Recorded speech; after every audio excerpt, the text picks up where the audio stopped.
Hi guys, so welcome to my channel. Okay, so for today we'll be going through email automation using Blue Prism.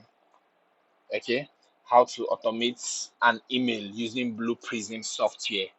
Yes, that is what we are going to go through today. Okay, so if you're already used to Blue Prism, robotics, RPA, yeah. So this is what you should do when you get to your Blue Prism application. You go to your Process Studio.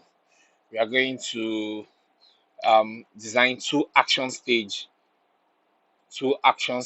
and you are going to use a VBO known as email with SMTP slash email with SMTP slash POP3 slash IMPA.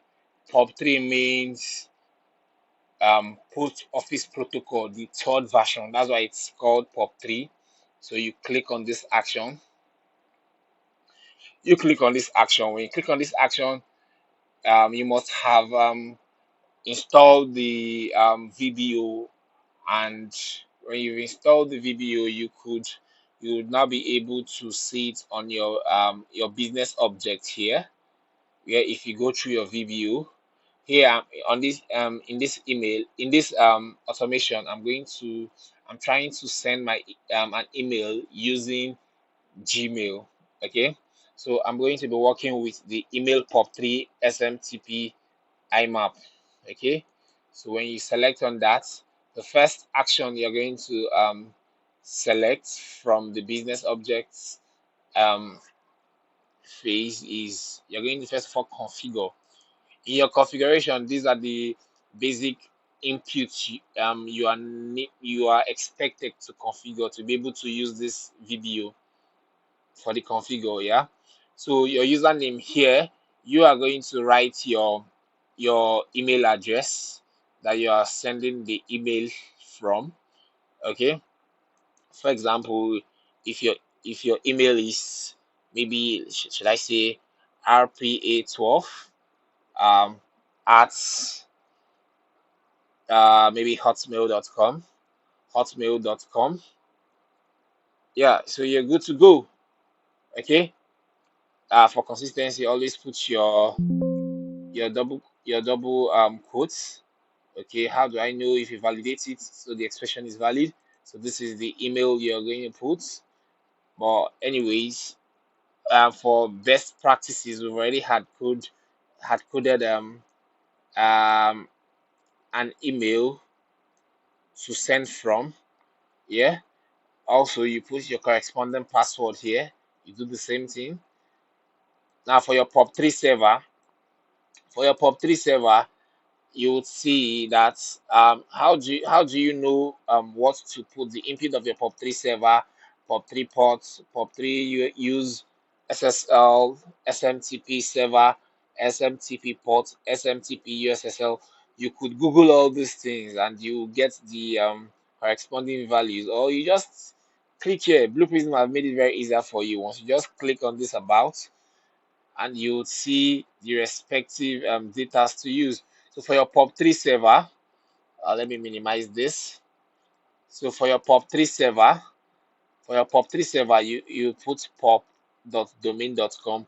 You put it here, put it in a. You can either type it like this, pop.domain.com. Okay. Yes, but for best practices, it's good to write this in a data item. So now this is it when I've written it in a data item, and I stored it in text. So pop3 server, this is it. You just drag it, and that's all. So you do the same thing for your pop3 port. For your pop3 port, this is it. You either use 110 or 995. You put it here. Pop3 you use SSL. Yeah, since it's a flag, you have to put it. You have to set it to true. So for your SMTP server, it's a text. So you're going to use smtp domain.com. Okay, so like I said, you can do it this way. smtp.domain.com. Or for best practices, you would just already encoded it into a data item, and that is all. For your SMTP ports, it's a number. So this is it here. You either use 25 or 465. That's what you put here. And for SMTP use SSL, just configure it as true, and you're already good to go in your configuration. Okay.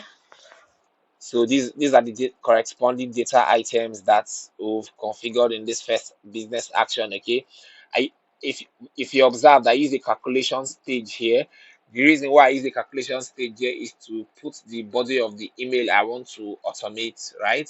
So this is the body of the email I want to automate. I want my email to be to bear this message, which is, dear team, the download process for my document has been completed and its download status. Thank you. Okay, if you validate it, you see it is valid, and you could see I want this thing to be stored, this write-up to be stored in a data item named mail body, which is what I did here. Okay, and this is the data item. Okay, so now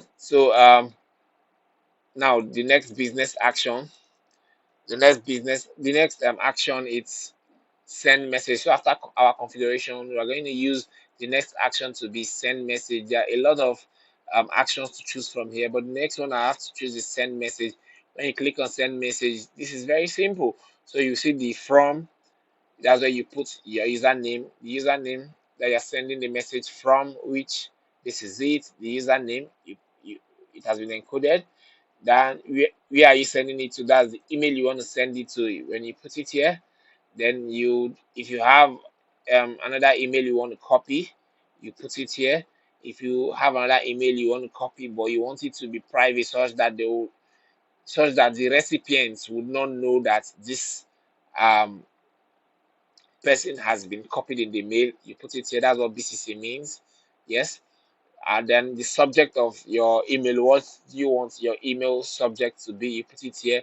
Then the mail body, what's the body of the email? And you could see we've already encoded it in our data item, which we saved as our mail body, right?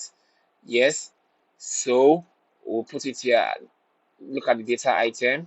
Yes, is the body of the email, is he HTML? No, it is not. It's just a normal message, so it is false. And that's all for that. Eh, For best practice, it is very um good for us to always set good recover stage to enable resilience of a process, such that if this stage was encoded in a given process, when you want to send an email and it fails, it should be able to um, try at least 3 times. After the third time, it would throw up an exception if the message sending was not successful. Okay, so that's why if you watch, we use the recover stage and we use the resume stage. Our decision stage was used here such that we added our retry counts. Our retry count to be less than count limits, and this is it. If you validate it, it is valid. So this is the um, recovery expression. This is the calculation for the recovery, so that our count is 3, our count is 0, and our count limit is 3. Okay, so this is the count where we put count plus 1. Yes, telling us this is how we want it to do, count plus 1. Okay, now let us run it. So you should see it's going to run very seamless. Set next stage, and once you no, this is not what I want to do. Sorry about that. Let me refresh. Let me refresh. So this is the process. Sorry about that. Um, Set next stage, not run to the next stage. Yeah. So when I click on start, in less than 1 minute, our message has been sent. So I designed a blocker on this action such that if there is any um, error, such as network error or any kind of error, this our recover stage will be able to pick up the error and it tries 3 times before it throws up an exception. Okay, so you can see our message has been sent successfully. Okay, from our process. How- So I'll just go to my email address and you would see that this is it. The dear team, the download process for my documents has been completed and its download status. Thank you. So this is how to automate an email in a process in Blue Prism. Thank you very much.